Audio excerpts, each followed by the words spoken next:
Hello guys, welcome to my YouTube channel.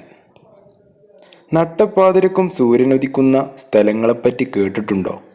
എന്നാൽ ഇങ്ങനെയും ചില രാജ്യങ്ങളുണ്ട്.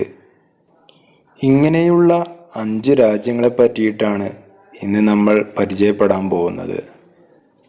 ഈ രാജ്യങ്ങളിൽ രാത്രി 12 മണിയായാലും സൂര്യൻ ഉദിച്ചു നിൽക്കുന്നു. ഇങ്ങനെ ദിവസങ്ങളോളം കാണാൻ സാധിക്കുന്നു. എപ്പോഴും പകലായിരിക്കും.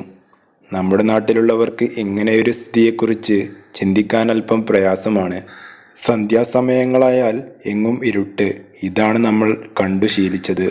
12 മണിക്കൂറൊക്കെ ആയിരിക്കും പകൽ. എന്നാൽ 20ഉം 24 മണിക്കൂറുമൊക്കെ പകൽ സമയമായി ഇരിക്കുന്ന സ്ഥലങ്ങൾ കാണാം. ആർട്ടിക് സർക്കിളിന് സമീപം സ്ഥിതി ചെയ്യുന്ന ചില സ്ഥലങ്ങളിൽ ഇങ്ങനെയുള്ള പ്രതിഭാസം കാണാൻ കഴിയുന്നു. വേനൽക്കാലത്ത് പോയാൽ ഇവിടങ്ങളിൽ ഇതായിരിക്കും അവസ്ഥ. പച്ചക്കു പറഞ്ഞാൽ വാച്ചിൽ നോക്കിയില്ലെങ്കിൽ രാത്രി ഏതാ പകലേതാ തിരിച്ചറിയാൻ കഴിയാത്ത അവസ്ഥ.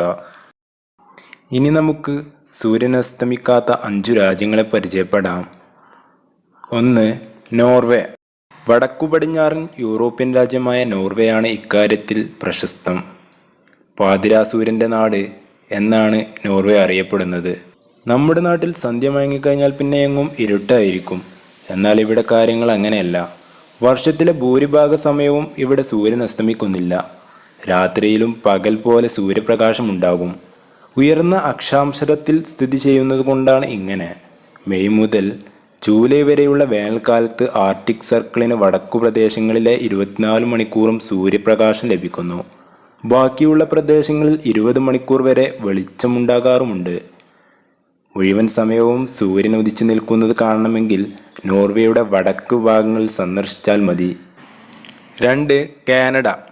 കാനഡയിലെ ചില ഭാഗങ്ങളിലും സൂര്യൻ മുഴുവൻ സമയവും ഉദിച്ചു നിൽക്കുന്ന കാഴ്ച കാണാൻ കഴിയും. ഇനുവിക്, വടക്കു പടിഞ്ഞാറൻ പ്രദേശങ്ങൾ എന്നീ സ്ഥലങ്ങളിലെത്തിയാൽ വർഷത്തിൽ 50ഓളം ദിവസങ്ങൾ ഇങ്ങനെയായിരിക്കും. വേനൽക്കാലത്ത് ദിനങ്ങളായിരിക്കും ഇങ്ങനെ കാണാൻ കഴിയുക. ഈ സമയത്ത് നിരവധി ആഘോഷ പരിപാടികളും മേളകളും സംഘടിപ്പിക്കാറുമുണ്ട്. ഗ്രേറ്റ് നോർത്തേൺ ആർട്സ് ഫെസ്റ്റിവൽ ഇതിൽ പ്രധാനമാണ്. ജൂലൈ പകുതിയോടെയാണ് എല്ലാ വർഷവും ഈ ആഘോഷം നടക്കുന്നത്. ഗോൾഫ് മത്സരങ്ങൾ അടക്കമുള്ളവയും ചില സ്ഥലങ്ങളിൽ സംഘടിപ്പിക്കുന്നു. ഇതിൽ നിരവധി പേർ പങ്കെടുക്കാൻ വിവിധ സ്ഥലങ്ങളിൽ നിന്ന് എത്താറുമുണ്ട്. 3. ഫിൻലാൻഡ്. അർദ്ധരാത്രിയിലും റോക്ക് ക്ലൈംബിംഗ്, ഹൈക്കിംഗ് തുടങ്ങിയ സാഹസിക വിനോദങ്ങളിൽ ഏർപ്പെടാൻ കഴിയുമോ എന്ന് ചിന്തിച്ചിട്ടുണ്ടോ? എന്നാൽ ഫിൻലാൻഡിലേക്ക് പോയാൽ ഇതൊക്കെ ആസ്വദിക്കാനാവും. അതും അർദ്ധരാത്രി സമയത്ത്. പേരു മാത്രമേ രാത്രിയെന്നുള്ളൂ. പകൽ പോലെ വെളിച്ചമുണ്ടാകും. സൂര്യൻ ഉദിച്ചു നിൽക്കുന്ന കാഴ്ചകൾ കാണാൻ കഴിയും. എന്നാൽ വർഷത്തിൽ എല്ലാ സമയവും ഇത് പ്രതീക്ഷിക്കരുത്. വേനൽക്കാലത്ത് സന്ദർശനം നടത്തുക. ഫിന്നിഷ് ദേശീയ അവധിയുള്ള സമയം ഇവിടേക്ക് വണ്ടി കയറിയാൽ ഈ പ്രതിഭാസം നേരിൽ കണ്ട് അത്ഭുതപ്പെടാം. രാത്രി 12 മണിയായാലും ആൾക്കാർ പുറത്തുണ്ടാവും. വിവിധ കാര്യങ്ങളിൽ അവർ വ്യാപ്തരായിരിക്കുന്നത് കാണാൻ കഴിയും. 4. ഐസ്ലാൻഡ്.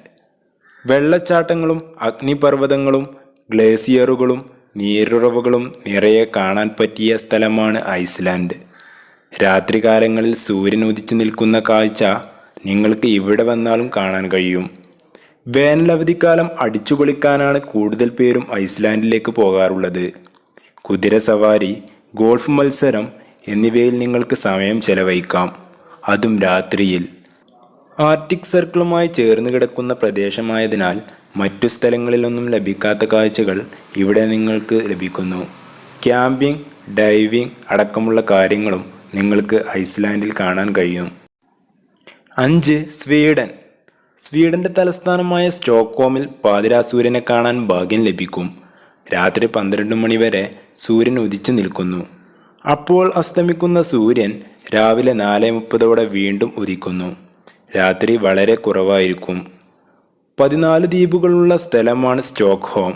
മലറിൻ തടാകം ബാൾട്ടിക് കടലുമായി സംഗമിക്കുന്ന സ്ഥലം കൂടിയാണിത്. സ്റ്റോക്ക്ഹോമിൻ്റെ 30% വെള്ളം നിറഞ്ഞ പ്രദേശമാണെന്ന് പറയാം. റോഡുകളേക്കാൾ വെള്ളത്തിലൂടെയുള്ള ബോട്ട് സർവീസുകൾക്കാണ് കൂടുതൽ പ്രധാനം. ഇവിടെ എത്തുന്ന സഞ്ചാരികൾക്ക് പാതിരാത്രിയിൽ ബോട്ടിംഗ് നടത്താൻ അവസരം ലഭിക്കുന്നു. സ്വീഡനിൽ കാണാൻ വേറെയും നിരവധി കാഴ്ചകളുമുണ്ട്. സ്കാൻസൺ സ്വീഡനിലെ മറ്റൊരു ടൗണാണ്. പഴയകാല പ്രൗഢിയും പാരമ്പര്യവും സംസ്കാരവും ഇപ്പോഴും നിലനിൽക്കുന്ന ഒരു നഗരമാണ്. ഇവിടേക്കും നിരവധി ടൂറിസ്റ്റുകൾ ഒഴുകിയെത്താറുണ്ട്. നിങ്ങൾക്ക് ഈ അറിവ് ഇഷ്ടമായെങ്കിൽ സബ്സ്ക്രൈബ്, ലൈക്ക്, ഷെയർ, കമൻറ്റ് ചെയ്യുക. ഇഷ്ടപ്പെടാത്തവർ ഡിസ്ലൈക്ക് ചെയ്യുക. അടുത്തൊരു നല്ലൊരു വീഡിയോവുമായി വീണ്ടും കാണാം. Thank you.